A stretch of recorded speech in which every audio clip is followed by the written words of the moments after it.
et pour aujourd'hui, je viens en direct avec un sujet extraordinaire, l'archétype de l'enfant adulte. C'est quelque chose qu'on ne discute pas souvent, mais cet archétype, c'est extrêmement présent dans notre vie, donc s'il vous plaît, restez jusqu'à la fin. J'ai des informations super, super importantes. Alors, pour me présenter, pour les personnes qui ne me connaissent pas, mon nom est Ginestra, je suis coach spécialisée dans les traumas d'enfance. Vous savez, la semaine passée, j'ai discuté sur l'archétype de l'enfant invisible.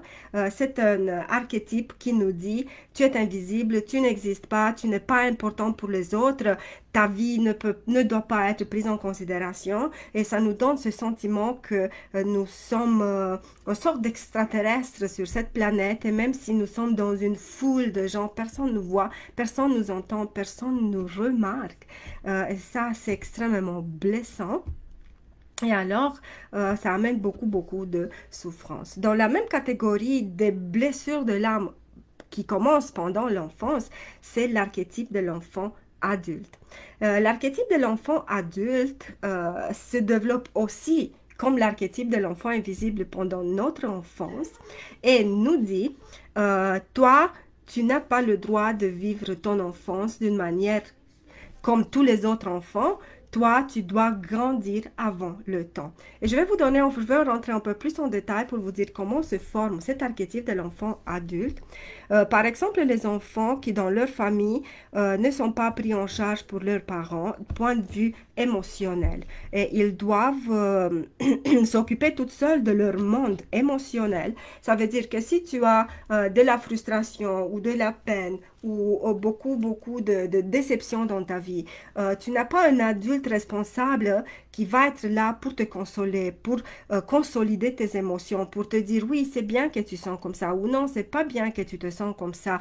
La manière dont toi tu te sens n'est pas adéquate, n'est pas correspondante ou tu as le droit de te sentir de cette manière. L'enfant, il est obligé de prendre en charge toute seule son monde émotionnel et encore plus, l'enfant doit devenir une sorte de parent pour ses parents. Donc, gérer aussi le monde émotionnel de ses parents. Et ce type d'archétype à l'enfant adulte apparaît souvent pour les enfants qui font partie des familles alcooliques, dépendantes à la drogue, à la cigarette, mais c'est l'alcool et la drogue, où ses parents sont vraiment dépourvus de moyens comme parents, ou bien des parents, surtout des mères qui sont dépressives en permanence. L'enfant va toujours voir sa mère dépressive en train de prendre des médicaments ou en train de dormir.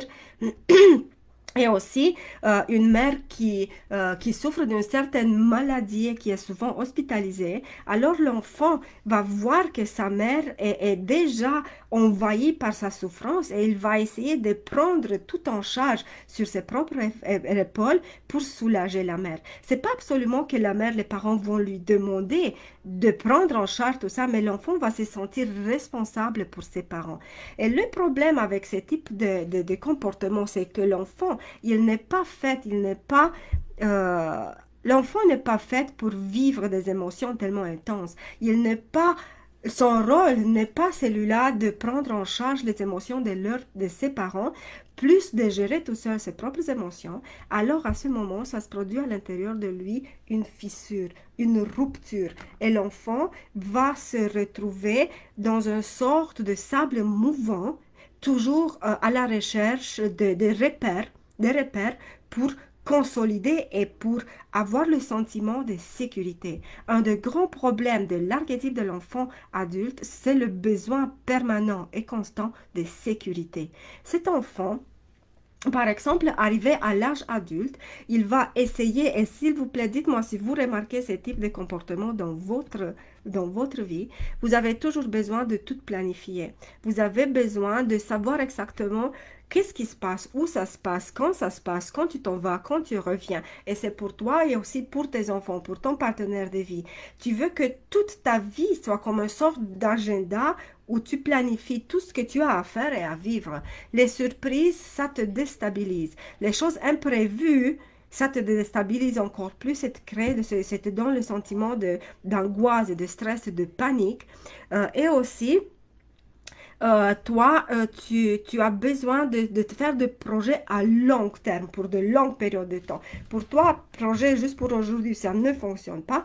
Tu as besoin de savoir qu'est-ce qui va se passer l'année prochaine, qu'est-ce qui va se passer d'ici en 2 ans, qu'est-ce qui va se passer d'ici en 3 ans. Si toi, tu rencontres un partenaire de vie, tu as besoin qu'il te donne tout de suite la sécurité de la relation pour te dire, ah, on va déjà se marier, on va planifier la maison là-bas, on va avoir 2 enfants, un chien, un chat. Donc, tu as besoin que même ton environnement, ton entourage te sécurise et que participe avec toi à tes projets d'avenir.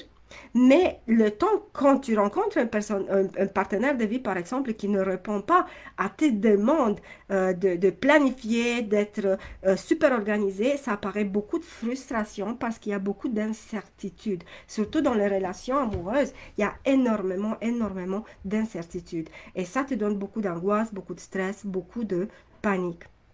Alors, bon, si je vous donne, Mélissa me dit, oui, c'est tout à fait moi, je suis encore un peu dans le contrôle, mais ton programme m'a beaucoup aidé à me calmer. C'est magnifique, Mélissa, je suis super, super contente que mon programme a pu t'aider à désamorcer. Mais n'oublie pas que l'archétype de l'enfant adulte, il a besoin de contrôle, pas pour contrôler et pour dominer, mais pour sentir le sentiment de sécurité. C'est la sécurité qu'il cherche. Alors, si tu arrives à te construire en premier mentalement un milieu, un environnement sécurisant, c'est comme tu as besoin toujours d'un filet de sécurité autour de toi. Et quand le filet de sécurité n'est pas là, tu dis, qu'est-ce qui se passe? Et là, c'est le contrôle qui devient de plus en plus intense. Et c'est le contrôle sur toi-même, sur tes propres agissements, sur tes propres comportements, mais aussi tu essaies d'extrapoler et tu vas essayer d'avoir une sorte de contrôle aussi sur les autres. Tu vas essayer une forme de contrôle de tout. Et comme malheureusement ou heureusement le comportement des autres hors de notre portée, de notre zone de contrôle, ça nous donne extrêmement un sentiment d'angoisse extrêmement intense qui peut aller même à des états de panique généralisée. C'est pour ça que je rencontre dans mes consultations beaucoup de clientes qui ont ces états d'angoisse généralisée, de panique généralisée. Et toute chose qui leur arrive dans la vie, leur met dans le dos au mur, elles paniquent en permanence, en permanence. Pourquoi? Parce que leur filet de sécurité n'est plus là. Elles ont besoin de ce filet de sécurité. Et plus le filet de sécurité il est large, il est prévisible, il est planifié, il encadre de plus en plus de personnes. Et c'est comme toi, tu es le général d'une armée et c'est toute l'armée qui répond à tes exigences, plus tu te sens bien, plus tu te sens en sécurité, plus tu te sens apaisé. Mais dès que dans ton filet de sécurité, il y a des éléments qui bougent, quelque chose qui ne répond pas à qu'est-ce que toi tu veux, à ce que toi tu exiges, ça commence. Ah, mais qu'est-ce qui se passe? Mais pourquoi elle a fait ci? Pourquoi elle fait ça? Mais si m'arrive une catastrophe? Mais si m'arrive un désastre? Et maintenant, on va passer à l'étape, qu'est-ce qu'on peut faire avec cet archétype? On l'a compris qu'elle se forme pendant notre enfance. Quand l'adulte, nos parents ne participent pas d'une manière active pour sécuriser le monde émotionnel de l'enfant, d'autant plus que l'enfant devient le parent de ses parents, donc il doit prendre en charge une vie d'adulte, mais il n'est pas préparé pour vivre une vie d'adulte. D'autant plus, j'ai un nombre impressionnant de mes clientes qui doivent prendre en charge leurs parents, mais aussi leurs petits frères et sœurs, et s'occuper de leurs devoirs, de la nourriture, du ménage, et encore plus s'occuper du père, comprenez? Donc la charge de cet enfant, ça devient d'autant plus pesante que son monde émotionnel se brise. Et la seule manière pour lui de fonctionner, c'est le contrôle. C'est ce filet de sécurité qu'il, comme une araignée, il va essayer de l'éteindre partout, justement pour pouvoir vivre. Parce que je vous dis quelque chose, le sentiment de sécurité, c'est un besoin essentiel de l'être humain. On a tous besoin de se sentir en sécurité à différents degrés. Il y a des personnes qui sont par exemple prises dans l'archétype de l'enfant adulte qui la sécurité doit être 150%. Ils ne peuvent pas aller dans l'imprévu, c'est quand même impossible, pendant que d'autres personnes adore l'imprévu, aime les vacances surprises, aime les fêtes surprises, aime tout ce qui est surprise, qui n'est pas planifié, vous comprenez? Mais généralement, chaque être humain a besoin de se sentir en sécurité à différents degrés. Jusque ceux qui sont pris dans l'archétype de l'enfant adulte, leur besoin de sécurité, c'est leur manière de vivre. C'est leur manière de vivre. Et maintenant, pour désamorcer cet archétype, qu'est-ce qu'on peut faire? En premier, il faut prendre conscience que nous sommes dans cet archétype de l'enfant adulte. Et si vous écoutez cette vidéo, maintenant vous avez compris que le temps que vous êtes dans le contrôle, le temps que vous devez tout planifier, le temps que vous êtes super exigeante avec vous-même, le temps que vous voulez que les autres répondent exactement à qu'est-ce que vous voulez, à vos exigences, à vos demandes. Vous êtes dans l'archétype de l'enfant invisible. Donc, analysez, numéro 1, analysez votre comportement. Et quand le besoin de sécurité, le besoin de contrôle vient, numéro 2, demandez-vous pourquoi vous avez besoin de contrôler. Qu'est-ce que ça vous manque? Qu'est-ce que ça vous amène, ce contrôle? Comment vous vous sentez si vous avez ce contrôle, mais si vous perdez ce contrôle? Posez-vous des questions parce que le seul moyen de guérir, le seul moyen de changer notre comportement, c'est de poser des questions, de devenir conscient sur son propre mode de fonctionnement. Et Mélissa me dit, c'est exactement ça, mais je suis passée à d'autres choses et j'ai pris conscience que je ne peux pas contrôler ni moi ni les autres. Et je suis beaucoup moins perturbée par l'imprévu et surtout je repère de moments où je suis prête à me replonger. Tu vois Mélissa, c'est ça que ça se passe. Quand toi tu commences, mais toi tu as fait un énorme travail sur toi, tu as intégré mes programmes de coaching, tu as écouté bien mes conseils et ce besoin de contrôle, il s'est beaucoup diminué. Mais tu es arrivé là justement en faisant ce profond travail sur toi et en prenant conscience de sa manière de fonctionner. Donc pour désamorcer cet archétype de l'enfant adulte, tu dois en premier prendre conscience de ton propre comportement. Analyser ton contrôle. Pourquoi tu contrôles? Quel est ton besoin de contrôler? Comment tu te sens quand tu contrôles et quand tu perds le contrôle. Et tu vas voir que quand tu perds le contrôle, ça vient la peur, l'angoisse, le stress, les états de panique généralisés. Numéro 3, écris sur un cahier toutes les émotions qui te reviennent souvent. Parce que quand tu es prise dans un archétype c'est un mode de fonctionnement, c'est répétitif. Alors, deviens vigilante avec ce qui se passe à l'intérieur de toi et écris en permanence qu'est-ce qui se passe à l'intérieur de toi. Pose-toi des questions. Pourquoi je me sens comme ça? Est-ce que c'est vrai que je dois me sentir comme ça? Est-ce qu'il y a quelque chose dans mon environnement qui a provoqué cet état? Ou c'est mon mental qui a provoqué cet état? Et tu vas être surprise de voir que dans ton environnement, dans ta réalité, dans ton présent, il n'y a rien qui pourrait t'angoisser à ce point qu'en plus, ce sont tes scénarios mentaux que tu t'es fait, que tu as construit, des scénarios catastrophiques qui ne font qu'augmenter ton état d'angoisse et de peur. Par la suite, qu'est-ce que tu dois faire? Tu dois doucement parler avec toi-même, te parler et reculer par rapport à ton propre comportement et te dire, oups, maintenant je suis en contrôle. Qu'est-ce que j'essaie de contrôler? Et essayer le lâcher prise. Essaye en premier par de petites choses. N'essaye pas parce que si maintenant tu es une maman et tu contrôles tout dans ta maison, toi, tes enfants, ton mari, le ménage, les courses, les vacances, tout, si tu contrôles, si tu me dis, Nestra, j'ai dit de laisser tout, ce sera impossible pour toi parce que pour toi, c'est ton monde, c'est ta vie. Mais qu'est-ce que moi, je te conseille? De faire de petits pas.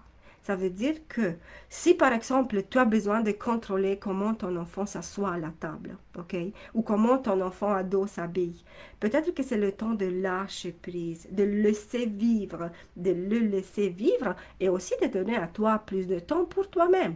Donc alors fais une liste de choses que tu peux lâcher prise, des choses que les personnes ou les choses peuvent s'arranger par elles-mêmes, ou tes enfants peuvent s'occuper, ou ton mari peut s'occuper, ou ce qui ne sont pas si importantes, si vitales dans ta propre existence. Et c'est en premier, c'est comme dans les avions quand c'est un accident, le ballast. Lance tout ce qui est de trop, débarrasse-toi de tous les comportements contrôlants qui sont de trop et qui te nuisent Ça ne t'aide pas du tout d'avoir ce type de comportement contrôlant.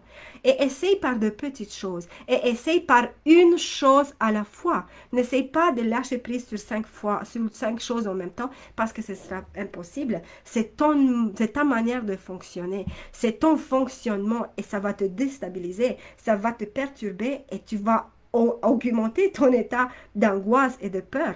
Alors, commence avec la plus petite chose que tu peux renoncer. Par exemple, ton enfant s'assoit les pieds croisés à la table. Dis, ok, je le laisse. Il a déjà 16 ans, 17 ans.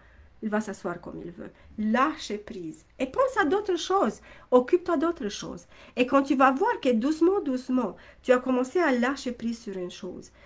Maintenant, repère une autre chose sur laquelle tu peux lâcher prise.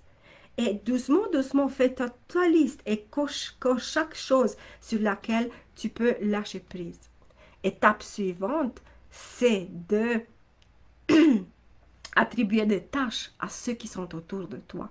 Ça veut dire que tu dis je ne suis plus en contrôle. Ça veut dire que je fais confiance aux autres et les autres peuvent participer à ma vie. Tu n'as plus besoin de tout contrôler. Tu peux déléguer des tâches. Et ça, c'est une autre manière de lâcher prise. Maintenant, dans cette petite live, je te donnais juste quelques stratégies pour voir un peu comment tu peux sortir de cet archétype de l'enfant invisible, de l'enfant adulte. Mais pour arriver même à te détacher des petites choses sur lesquelles tu veux avoir le contrôle, tu dois analyser en permanence ton propre comportement.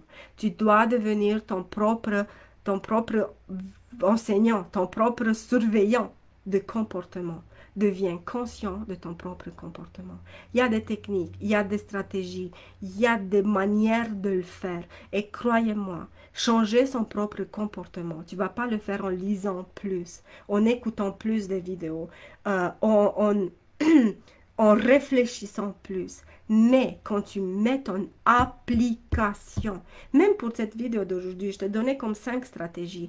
Prends une stratégie et mets-la en pratique. Et tu vas voir qu'une fois que tu as mis cette stratégie en pratique, quelque chose va changer, quelque chose va bouger, quelque chose va être différent d'hier. Et alors prends une autre et rajoute. Et comme ça, doucement, doucement, ton comportement va changer quand tu appliques des stratégies, pas quand tu connais. Parce que moi, je dis toujours à mes clientes, tu connais, mais qu'est-ce que tu fais avec qu'est-ce que tu connais?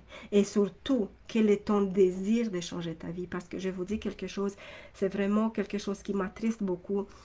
J'ai une consultation, un nombre impressionnant de femmes, vraiment un nombre, beaucoup de femmes avec qui je consulte, certains qui travaillent avec moi, d'autres qui ne travaillent pas, mais je vois quelque chose vraiment qui ça me fait peur. Des femmes qui sont dans le précipice, des femmes qui sont dans un énorme état de souffrance.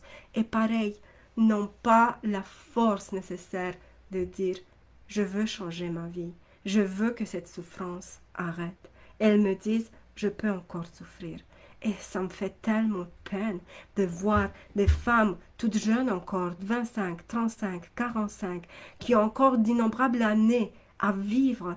Elles choisissent de vivre encore dans la souffrance, de vivre encore dans la peine, de vivre encore hantées par leurs parents qui leur ont fait mal, de vivre encore hantées par le souvenir d'un ex qui les a abandonnés, les a trompés, les a trahis.